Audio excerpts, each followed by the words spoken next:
Message du Seigneur Jésus-Christ à son peuple. Le prix à payer. Ce message s'adresse à une certaine catégorie de chrétiens. Le Seigneur Jésus s'adresse à tous les chrétiens qui veulent faire de grandes choses pour lui, mais qui refusent de se sacrifier, de s'abandonner et de porter leur croix. Ainsi parle l'Éternel. Beaucoup de chrétiens disent Seigneur, Seigneur, utilise-moi pour faire de grandes choses, mais lorsque l'Éternel dit, renonce à tout, abandonne-toi moi, ils trouvent que c'est trop dur.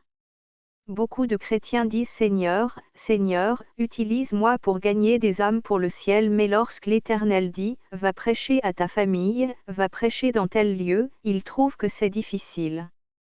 Beaucoup de chrétiens disent Seigneur, Seigneur, donne-moi l'onction pour que je puisse faire des miracles en ton nom, mais lorsque l'Éternel dit, prends 12 jours de jeûne, ils trouvent que c'est trop dur. Beaucoup de chrétiens disent Seigneur, Seigneur, donne-moi le don de guérir, de prophétiser, mais lorsque l'Éternel dit, dépouille-toi du vieil homme et suis-moi, ils trouvent que c'est difficile.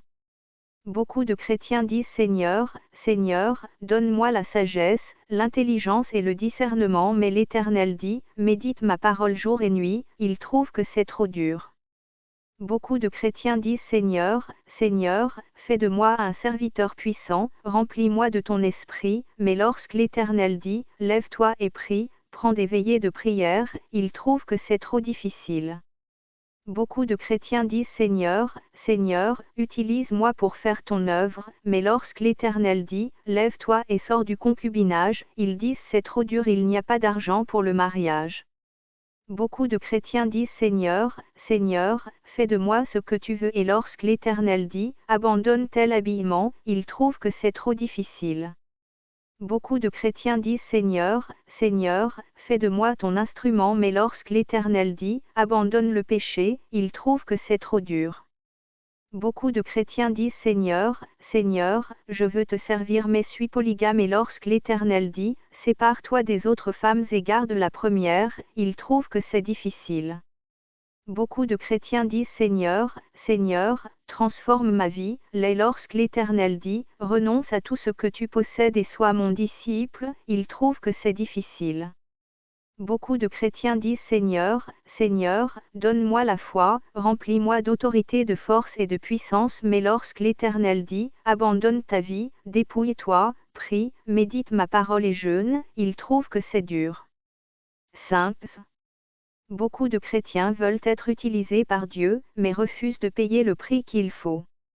Beaucoup de chrétiens disent Seigneur, utilise-nous, mais lorsque Dieu parle, ils n'arrivent même pas à reconnaître la voix de Dieu, et certains pensent que Dieu va descendre du ciel pour dire de faire telle chose. Or c'est faux, Dieu parle par ta pensée en mettant ses instructions dans ton cœur au moyen de son esprit.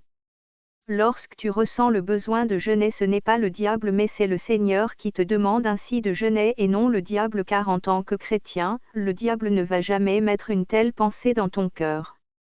Retiens donc que chaque fois que tu as ressenti le besoin, l'envie, la pensée de jeûner et que tu ne l'as pas fait, sache que tu es tout simplement opposé à la volonté de Dieu.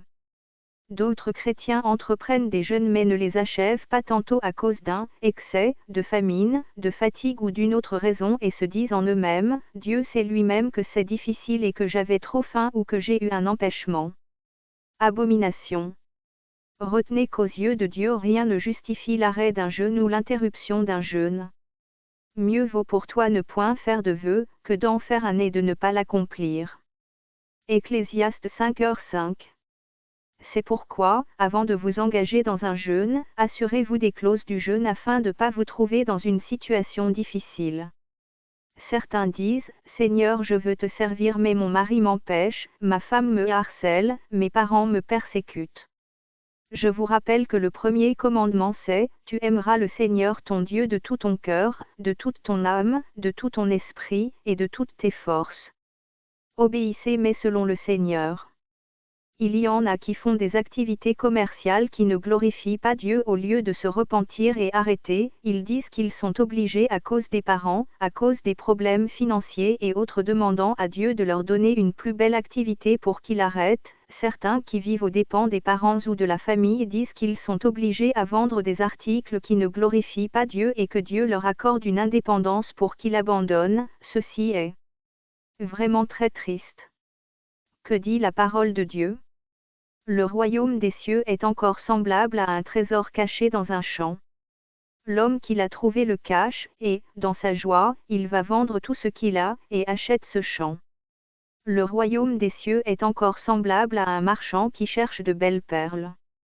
Il a trouvé une perle de grand prix, et il est allé vendre tout ce qu'il avait, et l'a achetée.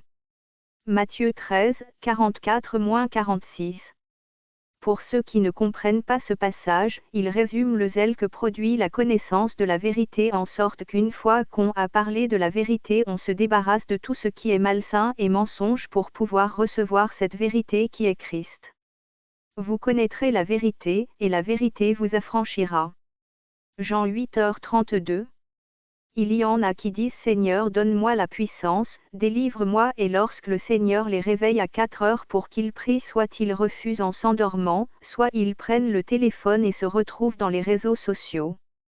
Lorsque Dieu vous réveille la nuit, c'est pour prier et méditer et non pour aller sur Facebook ou WhatsApp. Ne soyez pas ces chrétiens qui se laissent étouffer par les soucis du siècle présent qui disparaîtront avec ce siècle. Les soucis vous empêchent d'avoir des racines et porter des fruits. Or nous savons que, tout sarment qui est en moi et qui ne porte pas de fruits, il le retranche, et tout sarment qui porte du fruit, il l'émonde, afin qu'il porte encore plus de fruits. Jean 15h2. Luc 14, 26-35. Si quelqu'un vient à moi, et s'il ne hait pas son père, sa mère, sa femme, ses enfants, ses frères et ses sœurs, et même à sa propre vie, il ne peut être mon disciple. Et quiconque ne porte pas sa croix, et ne me suit pas, ne peut être mon disciple. Car, lequel de vous, s'il veut bâtir une tour, ne s'assit d'abord pour calculer la dépense et voir s'il a de quoi la terminer, de peur qu'après avoir posé les fondements, il ne puisse l'achever, et que tous ceux qui le verront ne se mettent à le railler, en disant, cet homme a commencé à bâtir, et il n'a pu achever. Ou quel roi, s'il va faire la guerre à un autre roi, ne s'assit d'abord pour examiner s'il peut, avec 10 000 hommes, marcher à la rencontre de celui qui vient l'attaquer avec 20 000. S'il ne le peut, tandis que cet autre roi est encore loin, il lui envoie une ambassade pour demander la paix. Ainsi donc, quiconque d'entre vous ne renonce pas à tout ce qu'il possède ne peut être mon disciple. Le sel est une bonne chose, mais si le sel perd sa saveur, avec quoi l'assaisonnera-t-on? Il n'est bon ni pour la terre, ni pour le fumier, on le jette dehors. Que celui qui a des oreilles pour entendre entende. Laissez-vous briser par le Seigneur en renonçant à votre volonté et le Saint-Esprit t'utilisera pour accomplir la volonté de Dieu. Que le Saint-Esprit inonde vos cœurs par ses paroles et sa force toute puissante.